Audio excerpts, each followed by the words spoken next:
As Rose and her mother stood there, embracing, Rose's long red petals began to wrap around them, spiraling gently, beginning to cradle both her and her mother, as they seemed to hug for all it was worth, simply feeling love within the moment, smiling.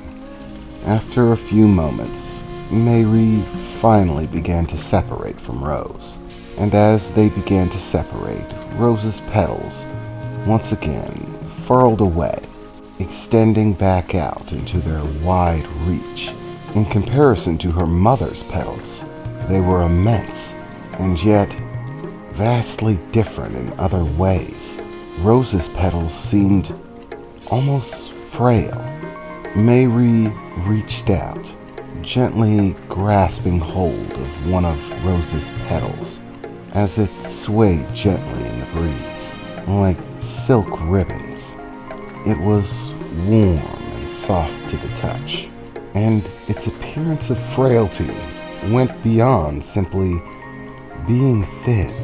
Her petals seemed so thin that you could actually see through them, being almost fluorescent, but still carrying a red tint and glow. Rose could clearly see her mother grasping her petals, and as Rose and Mary looked, it was as if looking through a tinted window. They could see Mary's fingers on the other side of the petal, clearly, almost as if there was nothing in between it at all. "I've never seen such petals," Mary said. "They're beautiful, and I never expected them to be so long and thin. They're so much different than mine," Mary said, as she softly caressed the petal in her hand, feeling its warmth and the sensation of its touch.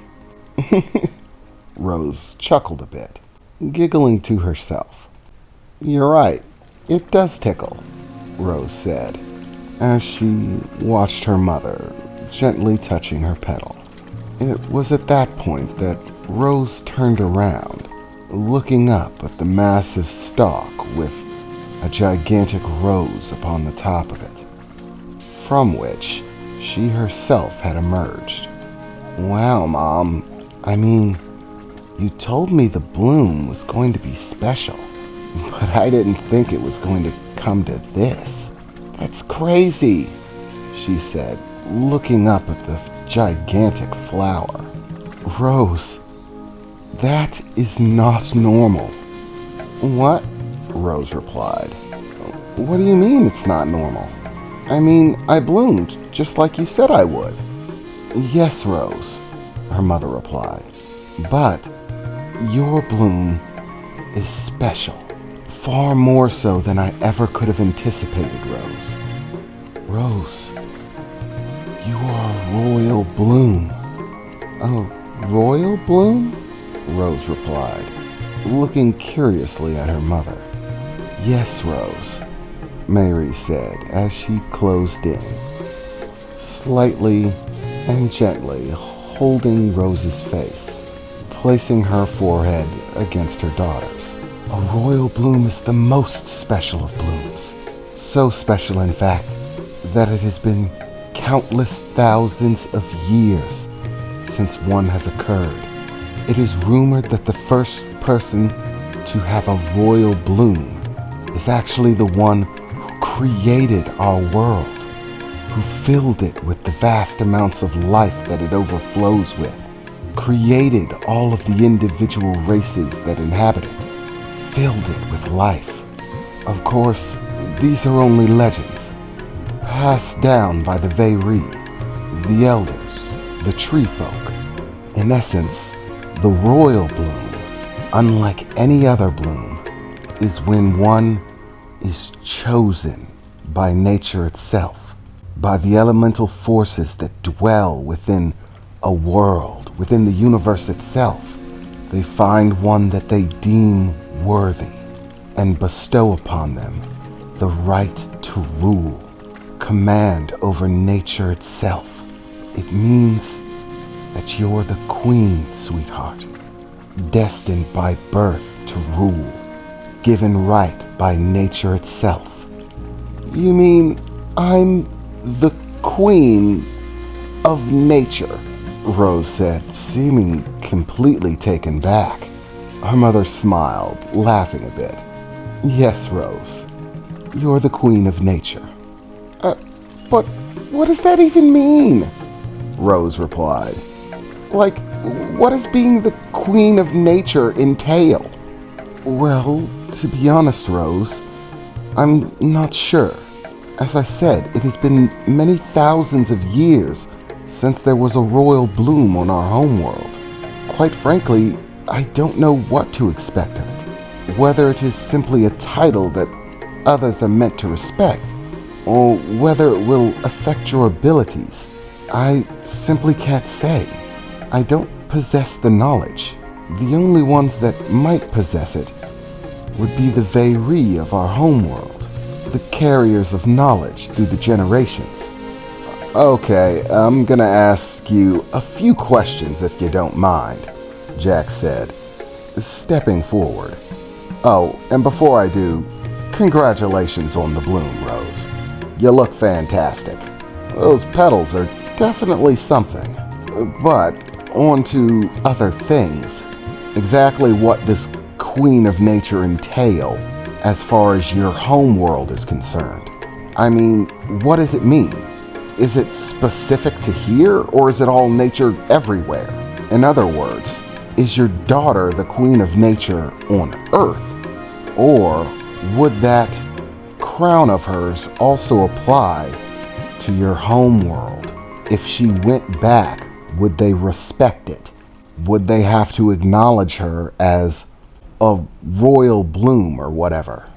I don't know, Mary replied, frustrated. As I said, I don't possess the knowledge. I don't know how it works. For all I know, her right and authority may not extend beyond the earth. It might be tied to whatever planet she blooms on, meaning that her right to rule over nature only exists here. But then again, elemental energy, including the energy of nature, exists throughout the universe. It is a universal constant necessary for life itself. And as this flow of energy encompasses all things, it's also possible that her authority could extend beyond the earth, to our homeworld, or even others. I don't know. These are all things that I have no answers for. Quite frankly, what I'm more concerned with is the effect that it will have on Rose. You saw what I saw. Who knows how much power Rose has? It was at that point that they heard a loud beeping noise, like an alarm, that was quite grating to the ears. Oh, yeah, wouldn't you know it, Jack said, reaching into his pocket and pulling out a cell phone. He looked at it for a moment before the cell phone started to change, as if it was breaking down into its individual pieces, beginning to wrap around his hand. And suddenly there was a flash of light, just like before when he was showing his memories, except now there was a different image, one that Rose and Mayrie recognized.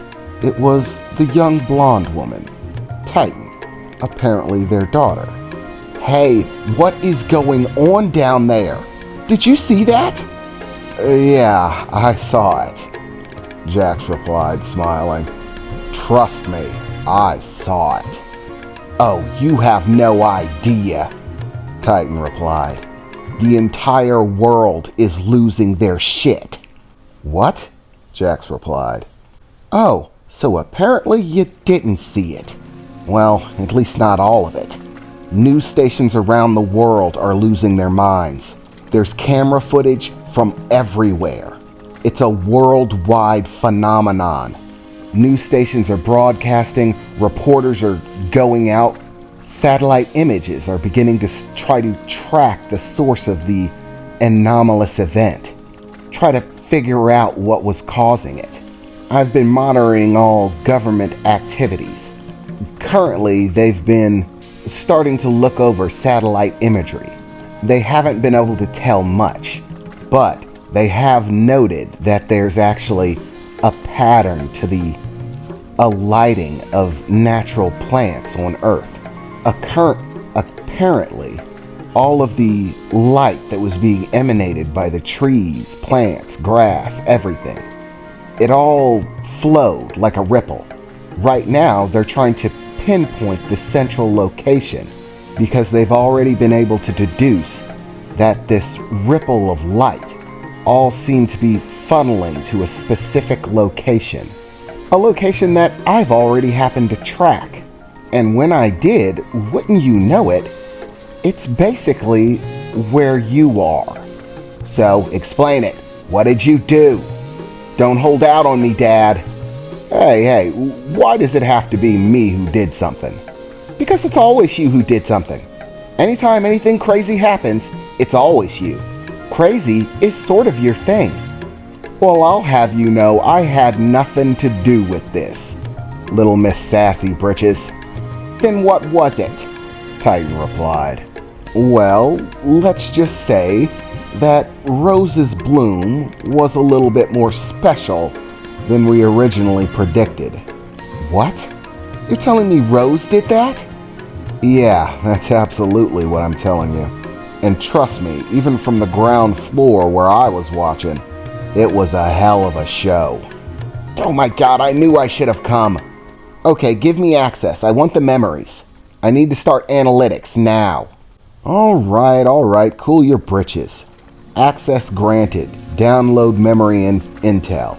You can go ahead and start analytics, and get back to me when you have anything solid. Oh, and if you can, run interference. I'd like this place to stay private for at least a while. Do you have any idea what you're asking me to do? You're basically asking me to waylay the entire satellite network. Worldwide. Do you think that sort of thing is easy, Dad? No, I don't think it's easy, but I think it's doable. So stop griping at me and just do it. Fine. But I am so coming down there when this is over. Oh, and one more detail. AKA, before you have to read it through the memory banks, Rose is the queen of nature now. At minimum on Earth. At maximum throughout the universe. Just for the sake of information ahead of time. What? Titan shouted. That's crazy! Oh my god, I know the queen of nature. Where is she? I want to talk to her, Titan said, beginning to grow a smile on her face. Okay, here she is. As the image suddenly shifted in Rose's direction. Hey, Rose! Oh my god! You look fantastic! Did you get older? That is so cool. Oh, and those are your petals? That's amazing! They look nothing like your mom's. Okay, this Queen of Nature thing that my dad's talking about. It looks like it had some perks to it. I'm gonna be busy here for a little while, but when I'm done, I'm gonna be there, and we can catch up. In fact, once all is said and done, me, you, and a massive party. Celebrate your bloom. I'm telling you, me and you, we're gonna be besties. It'll be nice for me to have somebody to talk to that has a more impressive title than King of Atlantis. It's kinda hard to find people to hang out with that aren't intimidated by that title. So I think Queen of Nature should trump it. I'll see you later, Rose, she said as the image flickered out. The phone suddenly shifting back into the shape that it had before, and Jack's tucking it away into his pocket. Well, a worldwide phenomenon, huh? Well, I suppose Mary's promise of an impressive display definitely panned out.